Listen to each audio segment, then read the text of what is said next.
What's up? Welcome back to another tutorial that is. In today's video, we're going to be learning how to create an 808 bass in Serum.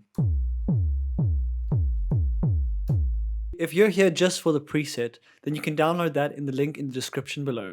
Without further ado, let's jump right in. So up first, we go to our wavetable and we're going to choose an analog sine wave. Then we're going to go to envelope 3 and adjust the decay, the sustain, and the release to look something like this. Once envelope 3 looks something like this, you can take it and drop it on coarse pit. If we hold Alt and Shift and click, we can see that this blue bar is only on the right side. This creates that thud effect. That's really high pitched, so we can then drop this by 3 octaves. Now we can adjust this further to our liking to get the sound that we want. Next step would be to go and enable mono and legato. This gives that rolling effect, that gliding sound.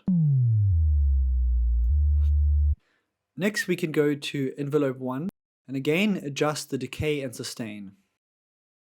Next, to give it that power, we can go to effects, enable distortion, and turn the drive way up. Going back to the oscillator, to get a more of a click sound, we can then enable noise. We can then choose attack misc and then go to glass lid 2.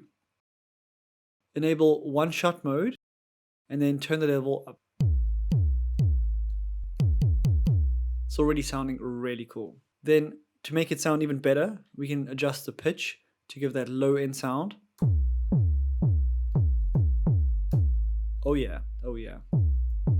And that's it. That's how you create an 808 bass easily in Serum. If you liked this video and found any sort of value at all, please like and subscribe. It really helps a lot. But for now, I'll see you next time.